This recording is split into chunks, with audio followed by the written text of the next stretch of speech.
Do you love movies? So do I. What's up, y'all? It's KB, and I love movies, inviting you to listen to The Conversation, a film podcast where passion meets perspective and opinion.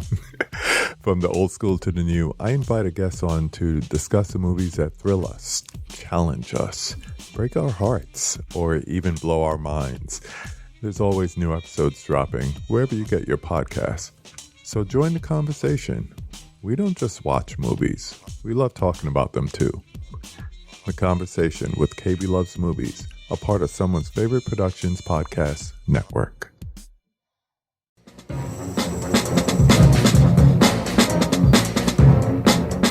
Hello, this is Aaron West. I am the author of the A24 New Wave. In this book, I look at A24's output and I make the argument that we are in a new wave movement right now. A24 plays a major role. This book has a supplemental podcast where each episode is a brief conversation about an A24 related topic, whether an actor, director, or even a genre. As I continue research for the book and conduct interviews, I expect to record podcast episodes with people involved with the company. You can find the podcast at cinejourneys.com or wherever you find podcasts, and we are proud to be members of the Someone's Favorite Productions podcast network.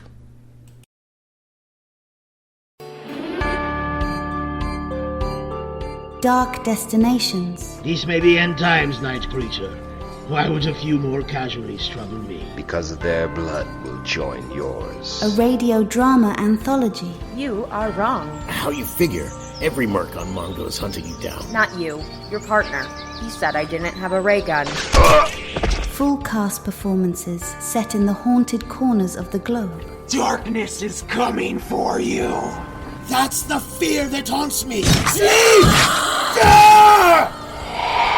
Dark Destinations by Father Malone at weirdingwaymedia.com.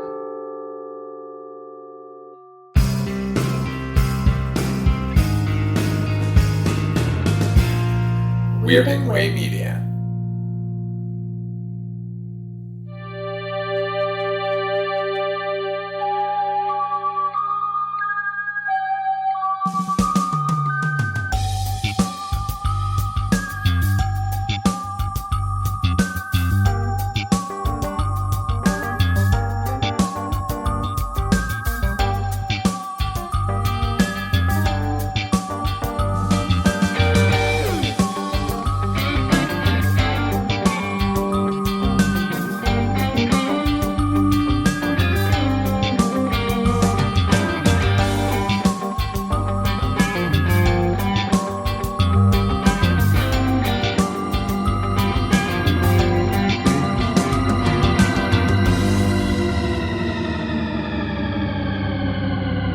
Welcome back to Midnight Viewing, the horror anthology podcast, where this season we're taking a look at George A. Romero's 1980s series Tales from the Darkside.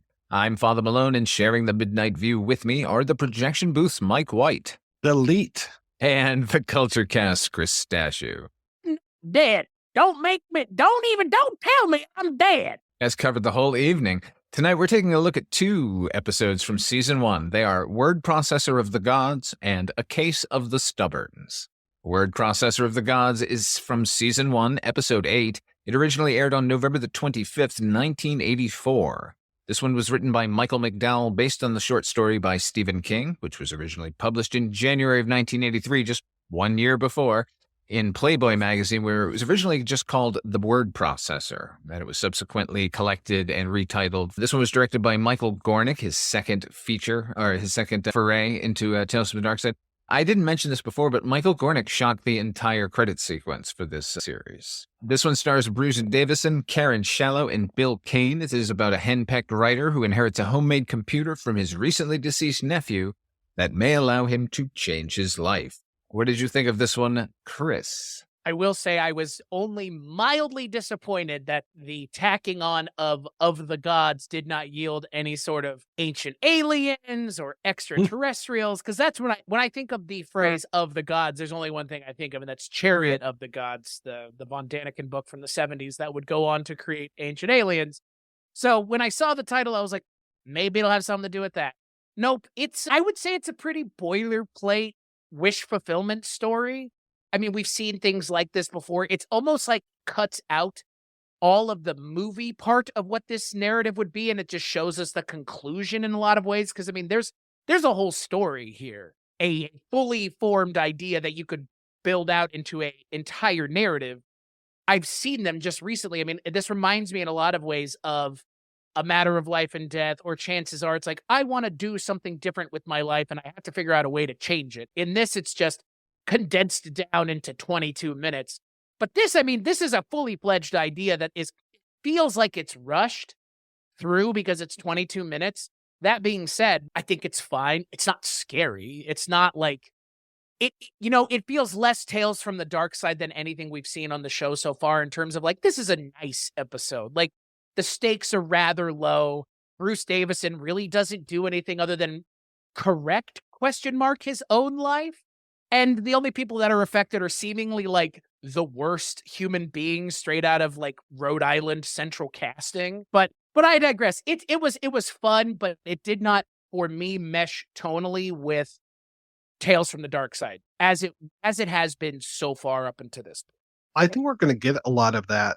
The tone has changed between this episode of our show and then the next episode of our show. We're going to be talking about a few things that haven't fit with the first 7-8 episodes that we've talked about. I'm a huge fan of this one. This is one of the few episodes of Tales from the Dark Side that I really remember, and remember it pretty darn well. I obviously was a fan of the short story. I was a big fan of Night Shift and Skeleton Crew. Really even remember King writing about this because I think he had a Wang computer. So there was a little joke in there as well. He had a big Wang. I really like this. And yes, I love that these people are so awful, and getting deleted out of the timeline is pretty great. And, who doesn't love Bruce Davison?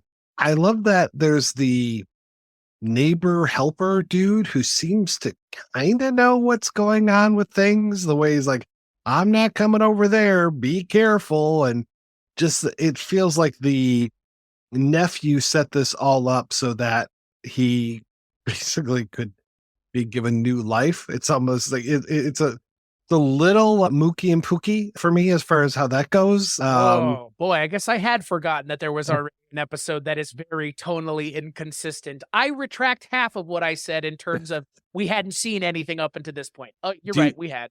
Do you retract the Mookie or the Pookie half of that? If you're retracting the Mookie, I'll retract the Pookie. Okay, sounds good.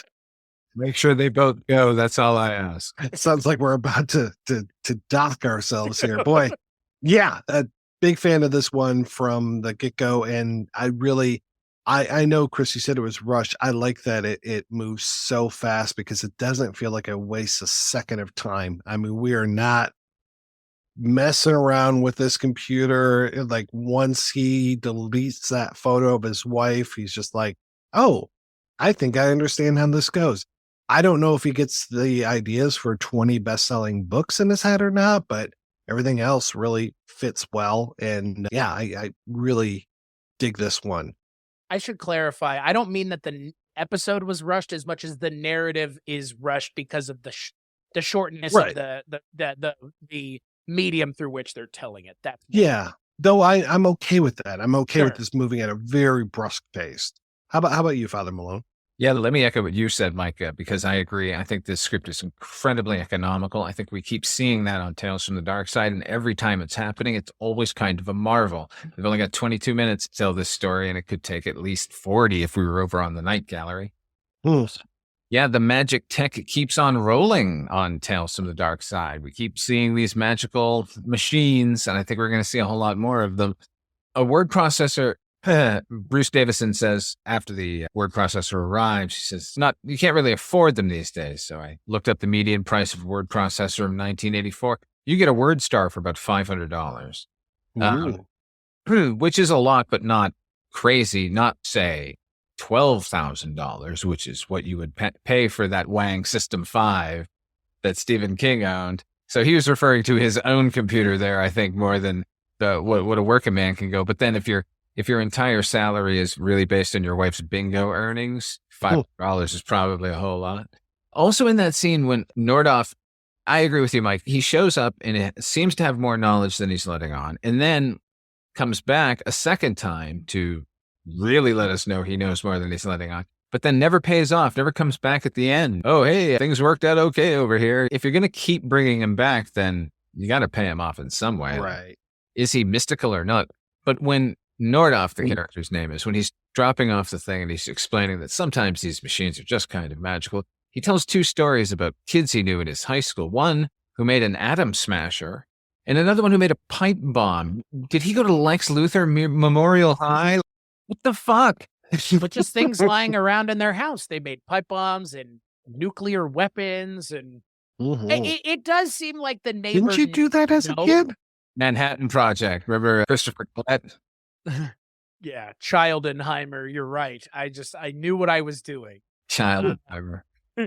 It's funny because the neighbor does seem like he knows more, and I'm not just talking about like what's going on with the family, but even like he might be like he might be magical in and of his self, which is perfectly fine and makes perfect amounts of sense because again, the computer gets there somehow. And I'm not saying it wouldn't have gotten there anyways, but he also like puts it in his head that like this thing can do anything. And so he starts pushing it, and then he makes his wife disappear, which, I mean, that gag is pretty great if you're, in the 80s and you hate your wife.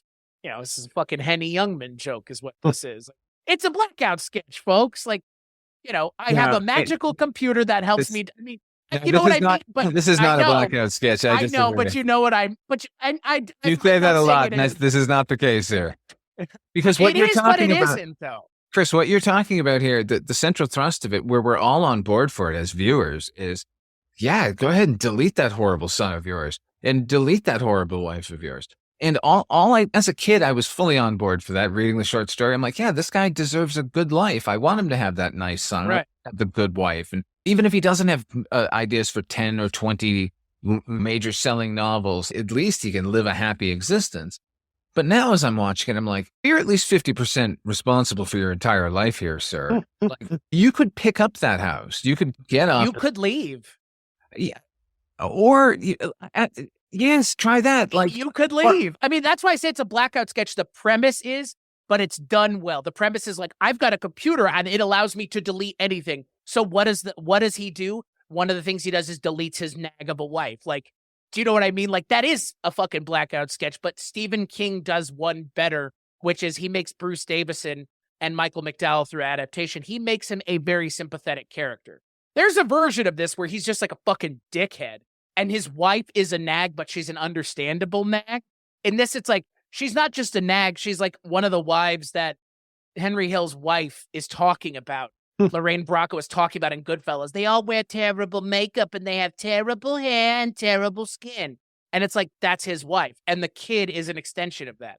But again, it's Stephen King, so it's done well. That's, I mean, to your point, 100%. Like, Stephen King knows how to make characters that are eminently interesting to listen to and read about from the moment he starts introducing them. I think if this had been made on Twilight Zone 85, that the Bruce Davison character would have been a little less sympathetic and would not have gotten away with everything at the end. Because I did feel a little bit queasy about the casual nature with it, which he deletes these people from existence. He murders them with no consequence. Yeah. I don't know. It didn't feel right. You know, it did feel right. The size of that diskette, the floppy disk, the size of a dinner plate. You know, looking like one of those foldable plastic records you used to get off the cereal boxes. Jesus Christ, yes, we're that old. I also really, really like one of the early things he does is, because again, when given a computer that seemingly can do anything, there is a bag of Spanish doubloons in here. Like, what? What an oddly specific... And then he, like, weighs them, too. Like, you couldn't have come up with any other thing to wish into existence here other than, like you said, like, a books. Or, I guess, it's the idea of he doesn't know that he can undo things is the more interesting idea that's kind of only mined for the punchline, as it were. Well, you know what? Speaking as... somebody who would imagine doubloons, let me just say that was a totally fine thing for him to do, and absolutely specific. If anything was going to appear on the floor, it was never going to be a bag of doubloons unless the computer made it. Kudos to the sound design people here who actually raided the DeWolf library, but came up with something very interesting. All the sounds for that computer were otherworldly and cool. I noticed a lot of the people who worked on the show are involved in Stephen King properties in some way. The computer effects here were done by a guy named Rob Cobran, and he ended up editing Needful Things. The editor on this one, Scott Vickery, edited Nightmares and Dreamscapes, the other Stephen King thing. The casting was done by Leonard Finger. He cast Thinner and Night Flyer. Two classics. That's not. I do like Night Flyer. That's the Miguel Ferrer. Miguel Ferrer, yeah. That one underrated. I like Thinner a lot, though. As do I. Is now Robert Burke, who's always super solid. This episode is another. I can't tell you how many gypsies I've run down just trying to get cursed, you know? I found him. Yeah, I think Father Malone may have the secret here. This is another East Coast episode. East Coast, West Coast. This one's East Coast. The director of photography is Ernest Dickerson. That's why it looks so fucking good, being not really set bound. And I like some of the effects in here when he's their version of a flashback is just having the kid kind of appear in the basement with him, but kind of over and crazy. There's a really good dissolve in there too. I wonder sometimes during the 70s, as Tabitha King was reading the fiction Stephen King was handing her, how it felt over and over and over again. I mean, he keeps kind of trafficking in these shrewish wives that deserve to die, or a writer going berserk and trying to kill his wife. Like, how do you process that? You need a word processor of the gods.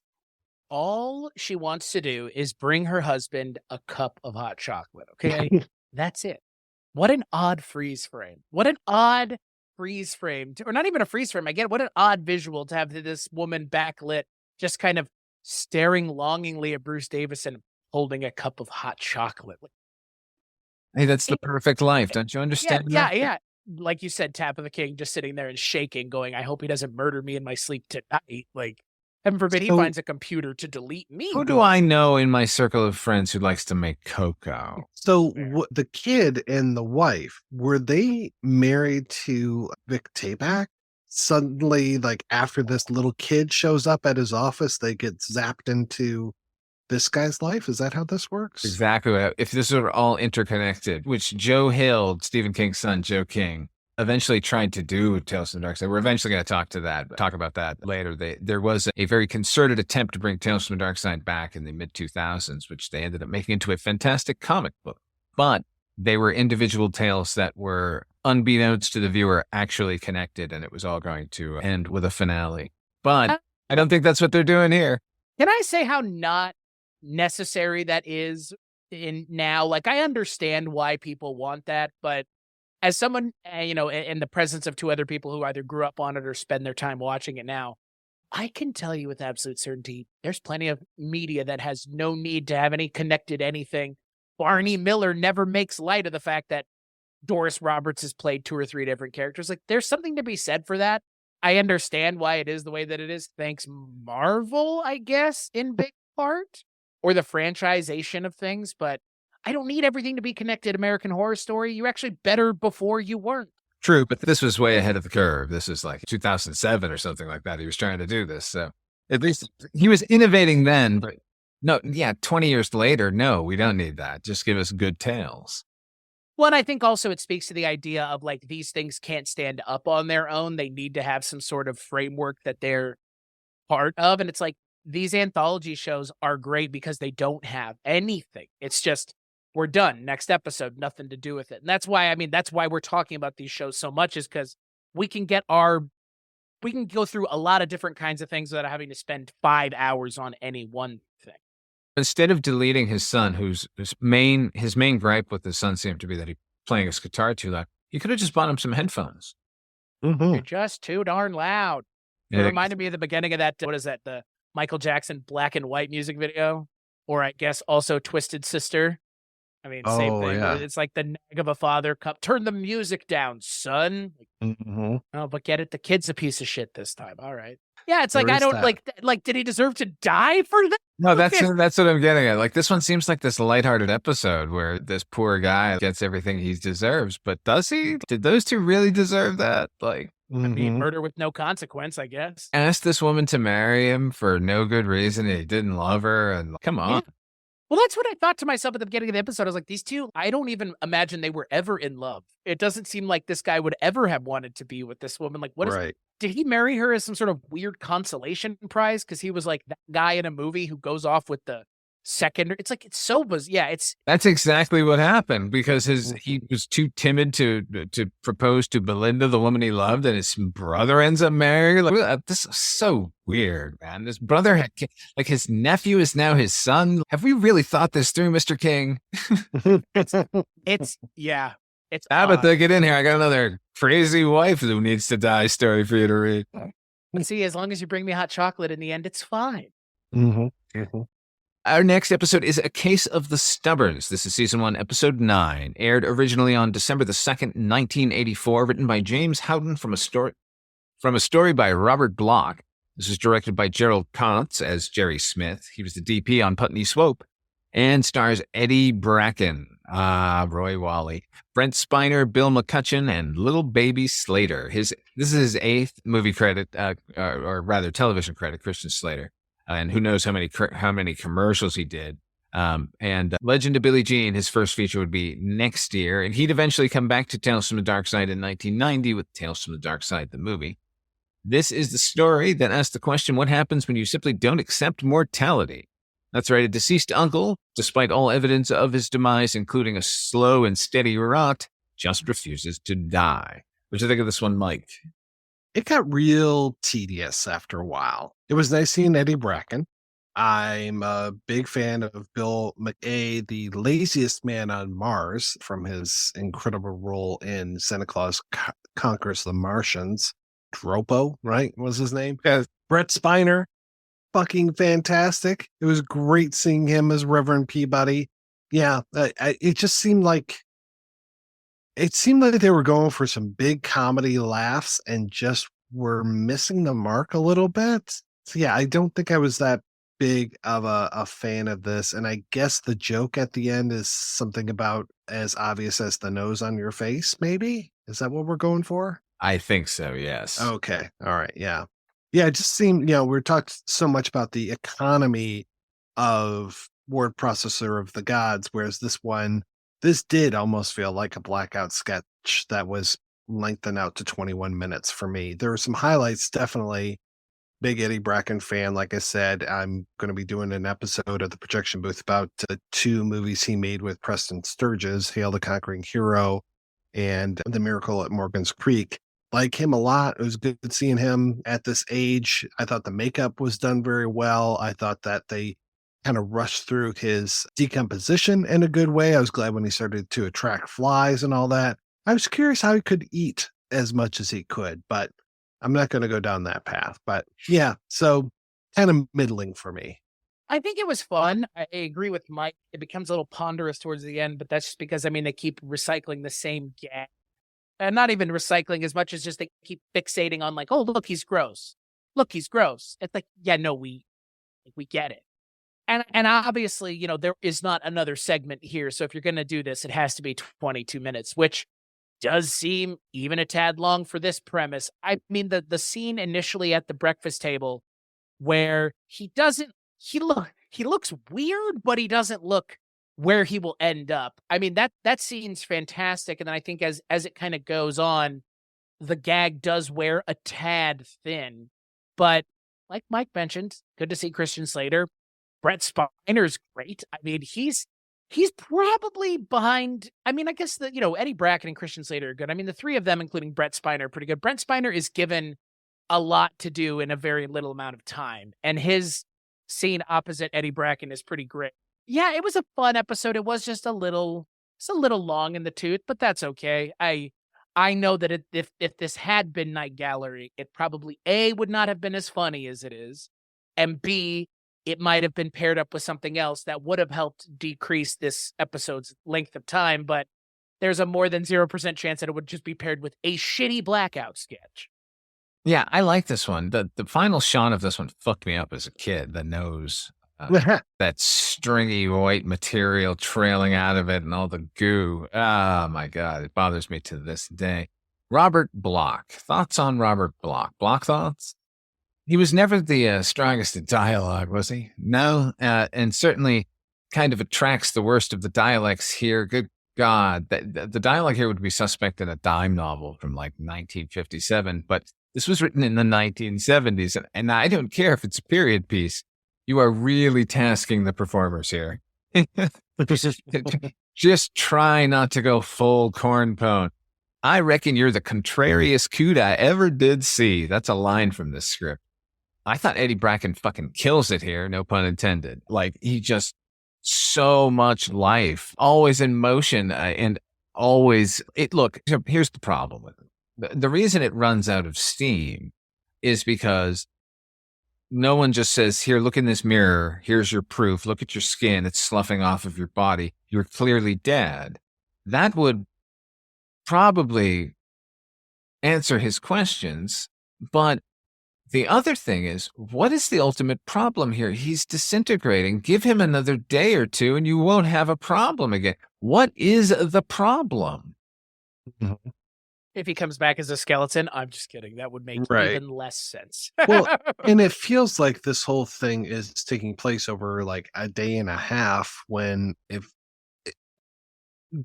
how can I put this? Like, watching the episode, it feels like the time in the episode is like 2 days at most, whereas his decomposition feels like it should have been stretched out to a few weeks. And him being like the house guest that won't go away and also decaying, I think would have been funnier, but it just doesn't feel like they have that much time to play with. Does that make sense what I'm saying? Yeah, no, absolutely. There's a lot that's off, including the comedy. It's like almost to the finish line, but doesn't quite get there over and over and over again. Like, Brent Spiner is heaving mightily against the tide of the lack of comedy here, but for some reason that doesn't work either. As good as he is, as good as all of them are, it just doesn't kind of gel. Oh my God. I knowed your grandpap from the long ago. That was another line I wrote down. You're better than a Thanksgiving turkey. Good God. It's the witch. Yeah. We go to visit the witch, which mercifully, when they said, I'm going to go visit the old voodoo woman, I was like, oh, no. Okay. It's just, eccentric white woman. Okay. I'm whoo-hoo. Yeah. I was really expecting like, oh, here's Esther Roll. And like, could have been dreadful, but no, paid off at least. To your point, Father Malone, about why don't they just show him the mirror? Don't they get him to breathe on the mirror at one point? Like, should that not have been enough? That should have been enough. Right? What I don't understand. What are we ultimately saying here? You know, sometimes you're just so stubborn that some stubborn old coots won't die. But is there some other parable going on here about like old ways versus new or something? Did I miss something, or is this just stretched out a little too long? I think what it is, it's an effects playground for them doing the effects on Eddie Bracken, right? Yeah, I would say so, because they are great. And the last couple of episodes, we haven't really had a creature or a monster. So it's time to swing for that. Eddie Bracken's mouth is really gross to keep having to look at. I'll say that much. That's true. Yeah. And him having to like watch him eating things as this like decaying old man is pretty great. Yeah. Yeah, I guess when he just goes upstairs and dies, they just take his corpse and like throw it out back. They're like, well, fuck this guy. One would hope. I mean, yeah, like, wouldn't you just die already? Yeah, but again, like, I didn't really see the problem. Like, there was no conflict with him still being alive. Like, you know, if we can't prove that he's dead, we're going to lose the farm. I don't know, something. Like, no, he's just annoying. He's attracting flies. My God, he's eating so much and he stinks. Like, well, that's the problem for most of American families, right? They've got a family. Everybody's got one. Or is that the point that they were trying to make? That time to move on, Grandpa. Got to get your own place here. Go lie down and die. This is a parable about putting your grandparents in an old folks home. You know, I wish that's what it was, so at least we could walk away from this not just being like, well, it just feels like they wanted us to see Eddie Bracken in makeup 6 times. 6 different ways. Yeah, he looks nasty as fuck towards the end. Like, just ugh. He's got to be, what, in his like 60s, 70s here? And he's like, slap that makeup on me. Go ahead. You know, Right. That old Hollywood workhorse mentality. What's the gig today? What am I? Who? What's the accent I'm doing? All right, let's go, fellas. See, I would think that that's Eddie Brackett, but that it comes across the role that he plays here. I mean, the episode works as well as it does for as long as it does, even though it does overstay its welcome, primarily because of how good he is. Mm-hmm.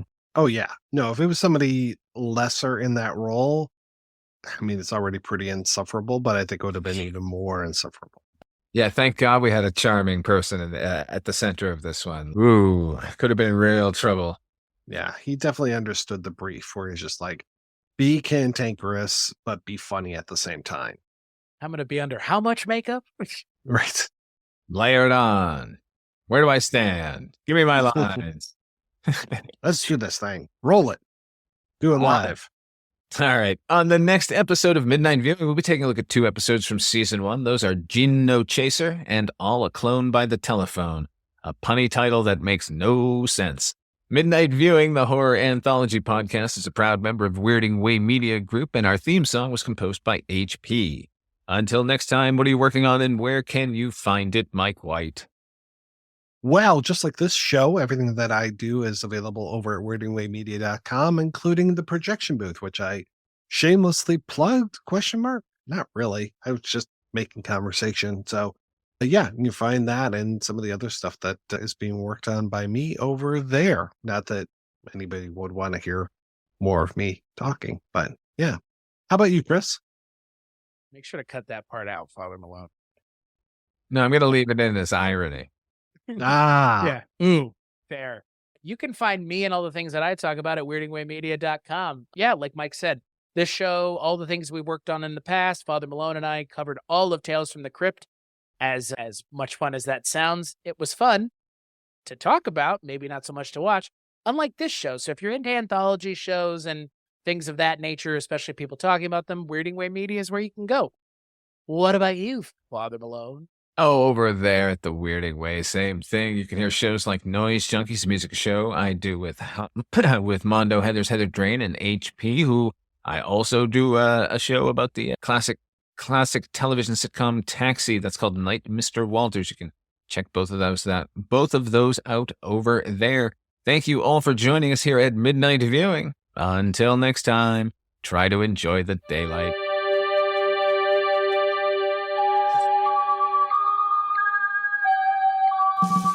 Midnight Viewing, the horror anthology podcast, is a proud member of Weirding Way Media. Our theme song was composed by HP with an assist from Donald Rubenstein and Erica Lindsay. If you want to hear these episodes early and commercial-free, become a patron over at patreon.com/FatherMalone. Not only are the episodes up early, but we have extended interviews and bonus podcasts where we spotlight the best episodes of horror anthologies from every series. But if you just like the show and want to help, please share it with your friends and give us a rating on your favorite podcatcher. Together we'll keep journeying through the places that are just as real, but not as brightly lit.